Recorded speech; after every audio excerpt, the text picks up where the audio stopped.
the fast-paced world of entertainment, a mentor's guidance can be the compass that helps navigate complex career decisions. But mentorship isn't just about support.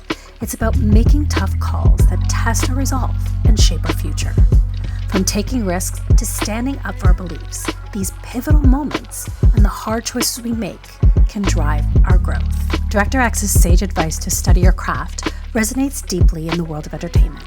But how does this wisdom apply to learning from those ahead of you and those coming up? You're always a student, or you should always be a student.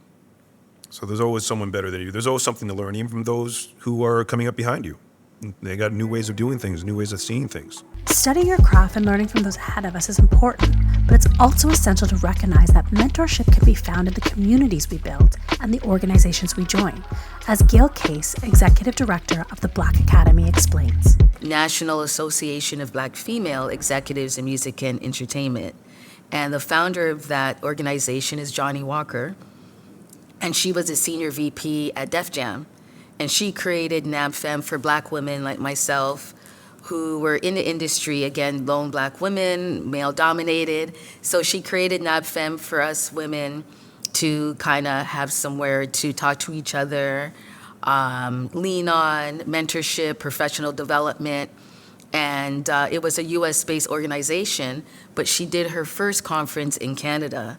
So when she did it here in Toronto, Mr. Jolly at the time at Flow kind of bought tickets for all of us who were in the industry in Toronto so we can all attend and kind of be around our American counterparts, because somebody like Kevin Liles was there, and Suzanne DePass, like these were big names in the industry. So they came to Toronto for that first conference, and I just loved like the camaraderie and just the sisterhood that was part of NABFEM, and I ended up running the Toronto chapter. We created a chapter here, and I ran that for about 10 years. Camaraderie also plays a crucial role in this process, as author, publicist, and veteran journalist Dalton Higgins knows all too well. When we come together to support one another, we create a network of strengths that empower individuals to thrive. I was talking about even my son, he comes, he's going to college, university, he's going to Howard in September. Howard University is a historically Black college and university in Washington, D.C. And when I thank people, for some of his early success, I thank the village. It's not just his parents and his immediate family, but it's coaches, high school coaches, other mentors, people attached to programs. He's been attached to other things, a village. It's truly a village, right? And so that's the approach. It takes a village. If you think you can take on Jamaican people, we like to call it Babylon. We talk about anti-Black racism, the oppressor. We call it Babylon. So Rastafarians, they'll say a Babylon. I don't want to sing Jamaican pato, but they say like Babylon. It's like, you have to come with an army. Peter Tosh, he's a great legendary, iconic reggae musician. He talked a lot about that, right? He's another person who's, I think, lyrics and songwriting carry over to this day. It's timeless music, right? You can't do it yourself. And anybody who thinks they can do it themselves are either lying to themselves or they're delusional, and they might need some help, right? Some therapy, some outside, really, because you can't do it yourself. Right, so that's what I say. Dalton Higgins comes with an army, and the army is multi-generational, right? So I have young supporters, half my age, 20 kids, right, that support my work, my initiatives. I also have people who are considerably older than me, elders, in their 60s, retirees that support my work, right? So it's multi-generational, right? That's another thing I wanted to put out there. Yeah. I get it from both sides, support from both sides. Finding the right people to support and uplift you on your journey is crucial for personal and professional growth. As we've seen, surrounding yourself with mentors and peers who inspire you can be transformative. But how do you actually find these people who will champion your success? This is a question that Marika Siewert, award-winning director, actor, and recording artist, has grappled with throughout her career. I actually met an artist that I wanted to ask him, because I knew he had this amazing mentor. And I ended up meeting him at a concert, and I said, hey, how do you find a mentor? And he's like, oh, it's just going to come to you. And I'm like, that's the stupidest answer I've ever heard. I'm like, I don't believe it. And I actually didn't really, I've had a few mentors along the way, but I haven't met my main mentor until I was like, I'm going to say 32 22. And he is a guy, white guy. I love white guys.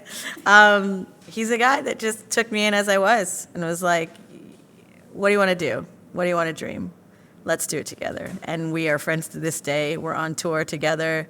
We're making films together. His name is Brian Dirksen. He is a globally known recording artist in the faith world. But he dreams big with me, and his wife Joyce as well. And my husband also is one of my biggest mentors, just supporting me. But also my kids. My kids are, I think it's important to have mentors that are older than you and also younger than you, because the times change and you're not always right. And so you've got the wisdom of the generations. And I think, I've really embraced that. I wish more people would embrace that, because the things you can learn from each other are pretty incredible. And then I've got my, I got my Oprahs and my Avas and, my faraway mentors, but who I'll hopefully meet someday. But I just, I look to the people who are doing what I love to do, and I kind of take them all in. Have you ever considered how the wisdom of different generations can shape your understanding of mentorship? Weyni Mengesha, the artistic director of Soul Pepper Theater Company, has witnessed firsthand the transformative power of this intergenerational exchange, how it can spark creativity and challenge perspectives, as well as fuel innovation in ways we never imagined. It's a reminder that wisdom doesn't always flow in one direction from old to young, but can be a dynamic conversation across generations. Where do I gain my inspiration from? I think, theater is such a collaborative sport. I work with musicians, I work with designers, lighting designers. I work with actors and writers. I'm constantly being fed by incredible artists. So every day I'm inspired by my colleagues. I also, my family lineage, my great-grandfather was Emperor Haile Selassie. And, he has a saying, until every African is free, there will be war. That he said in the League of Nations in a really difficult time in his life when he said that in his language, even though he spoke French and English. And, I feel things around that as well. My father came here. He was sent by the emperor to go to school here when he was 14. And then the revolution happened, and he stayed. And I was born here. And my grandmother and my family was released when I was 14. So I kind of grew up in this middle place between the life that my dad lived in the palace, the life that we lived as new immigrants, and this thing in between. And I've always kind of felt like I was a bridge. So I think about that. I read his speeches sometimes. I think about that Canada needs so many bridges. And I just think that, my weapon or tool is art. For Weyni, her Ethiopian roots and Canadian upbringing sparked a passion for storytelling that transcends cultural boundaries. This unique position inspired her to become a bridge between cultures, using theater as a medium to share stories that often go untold. Carla Beauvais is another leader making similar choices to build bridges and create spaces for underrepresented voices in our community. I had to do some sacrifices, but I don't see them as sacrifice. I see them as choices. I was fortunate enough in my life, despite like the monetary side, that was not an issue for us because we deal what we have. But I think I had to do hard choices. For example, I choose not to ask for our father for anything. That was my choice. So like when you are like late 30s with a kid, you don't know where we're going in life. But I made that choice. I was like, you know what, I rather, I'm gonna cry, sorry. I rather be in a place where I can be myself and be there for her, and not be in a place where I have to fight every day for a penny. You know what I mean? So that was hard. That was really hard to just say I'm taking the decision. She was 2 months old, to raise her by myself and not ask anything to anybody. That was hard, but I think it was the best. Life's toughest decisions often reveal our hidden strengths and guide us towards our true calling. For Canadian ballroom icon Twysted Miyake-Mugler, leaving the church wasn't just a difficult choice, it was a pivotal moment that reshaped his entire future. It was a painful time because it kind of like forced you to like really go with what you know and feel, right? So it's like people can be telling you one thing, however, on the inside and through my own experiences, I know something to be different, right? And then having to stand on that and move on that and essentially trust that you're making the right decision and living that was it is tough, but it's what makes you a man, right? Leaving the church wasn't just a hard choice for Twysted. It was a seismic shift that forced him to confront his deepest beliefs and redefine his identity. Yet in that moment of profound difficulty, Twysted, like DJ and producer Jester, discovered the power of moving forward with no regrets. I think everything is a life and learning lesson. So you shouldn't live with regrets, because if you continue to live with regrets, you'll always be regretting something. And I always tell, there's two things I don't do. I don't live with regrets, and I don't keep beef. I don't keep beef because every morning you wake up, you're going to have to think about that beef and who you have beef with. That's exhausting. I'm never doing that. Living with no beef and no regrets can bring a profound sense of freedom. When we let go of the grudges and past grievances, we free ourselves from the weight of negativity that can hold us back. No, I don't live my life with regrets. I don't believe, everything we do is meant to happen. And I hope everybody, who's watching this, will also embody that. So that means, what does that mean? You have to live in the moment. You have to live in the moment. If you are outside and you are at a festival and you're feeling like you're too cool for school to dance, but you know in your body you want to dance, motherfucker, you better dance. Move your feet. You know what I'm saying? If you feel like you want to sing in the car because you're having a bad day and you need to let it out and belt it out, belt it out. That's how I live. Because I don't want 10 years from now, 20 years from now, I'm sitting in a rocking chair telling my grandkids, I wish I did. I wish I had took a bed of myself. No. Do it now. Do it now. And if you fail, that's part of the journey because you're going to learn a lot of things from that failure. So the next thing that you go and do, you can apply those things. So many people are afraid of failing, right? The perception of failure. What other people are thinking. Oh my gosh, who cares? Don't worry about that. You're doing it. You've chosen to do something. So go and do it. Go dance, go sing, go start that business you want to start. Being free to be yourself opens the door to making mistakes that allow you to grow and be fully you. This freedom allows you to learn, adapt, and become your truest self. And like Director X, trust your own instincts, even when the path ahead is uncertain. Did a music video for Tracy Lee and Busta Rhymes, the Party remix. And this is, like I said before, I had studied and I just was out of my depths. Everyone around me was more experienced. I didn't feel confident enough to speak up and say what I thought, and I just got pushed over. And the only way that I was able to get through that was studying, and learning. And then I knew, right? And just experience after experience after experience of testing my instinct versus what people said and learning that my instinct was correct. Then I learned to follow my instinct. Trusting your own instincts also means learning when to let go. And that's a hard lesson. One that Gail Case, executive director of the Black Academy, had to learn. I'm learning that right now, that I have to take a step back because I like to do everything. I got to do everything. I got to know everything. And sometimes you got to learn to delegate, right? You have to learn to delegate and think about your mental health. So I'm learning that now, to take a beat and just look after myself, and it will get done.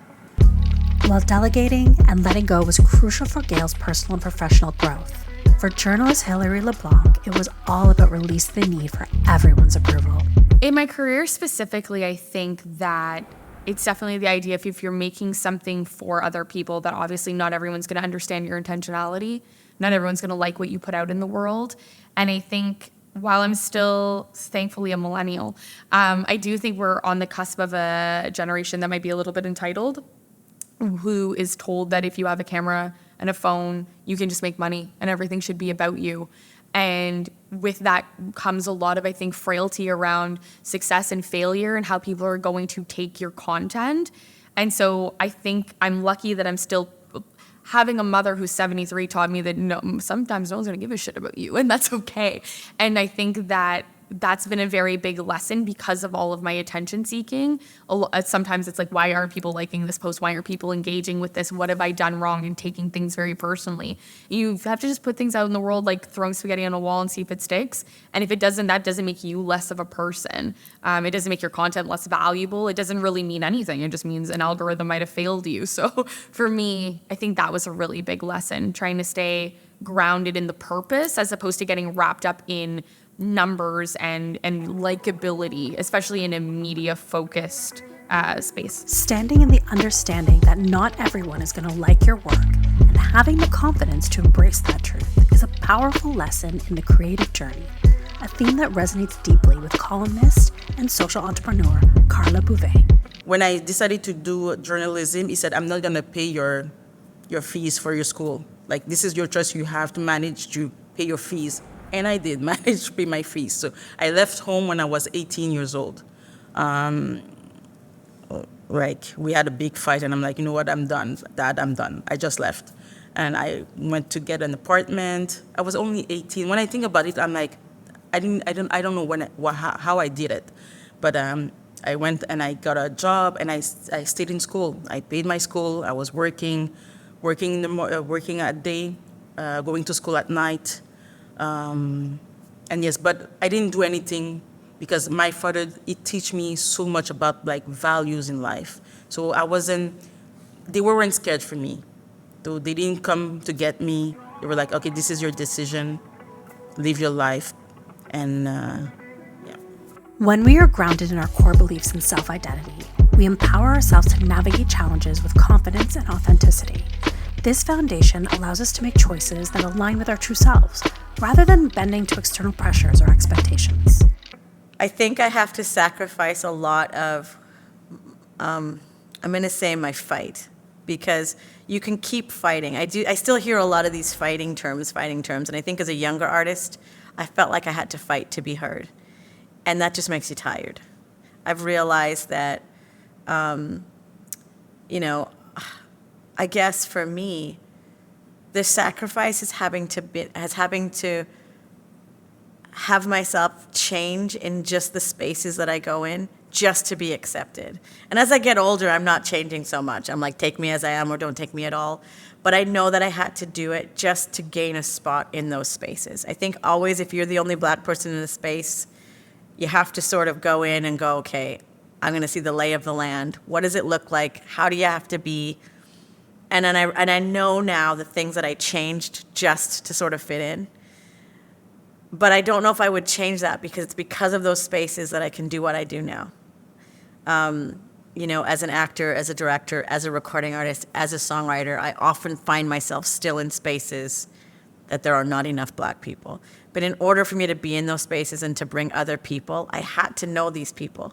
And, some of my biggest allies are these people that are now some of my best friends, and that's okay.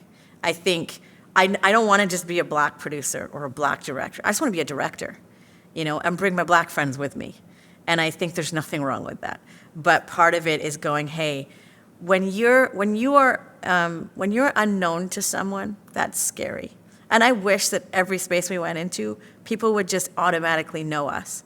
Because I've known that our community, we love people. We love hard. It's like we will give the shirt off our backs to someone who needs it. And I wish other people could see that about our community and go, we're not scary. We're not fighting you. We don't want to take your jobs. We don't want to take your spaces. We just want to tell our stories because we have good stories too. And my goodness, are we ever fun? We love hard. We laugh hard. We play hard. Like, we're just good people. And so I just want to see more of that because now when I go into those spaces, they go, oh, you're amazing. Like, you're so fun. I'm like, no, we're all fun. Let me introduce you to my friends. And, I think it's just the relationship part that is the best part of working in these industries is knowing people, doing life together, loving each other, and, dreaming big together. We've seen how the toughest experiences often shape us the most, and how finding the right guidance can be a game changer in our journey. These stories remind us that growth isn't always comfortable, but it is always worth it. The mentors we choose and the hard decisions we make can define our paths and push us to new heights. So here's a question to ponder. What's the hardest lesson you've learned, and how has it shaped who you are today? And then, how can you use that experience to mentor others? Coming up next on the Amplify docuseries, we're shifting gears to explore what each of us brings to the table. Join us for Episode 6, Season 3, where we will dive into the unique qualities that make us successful and the legacies we're building along the way.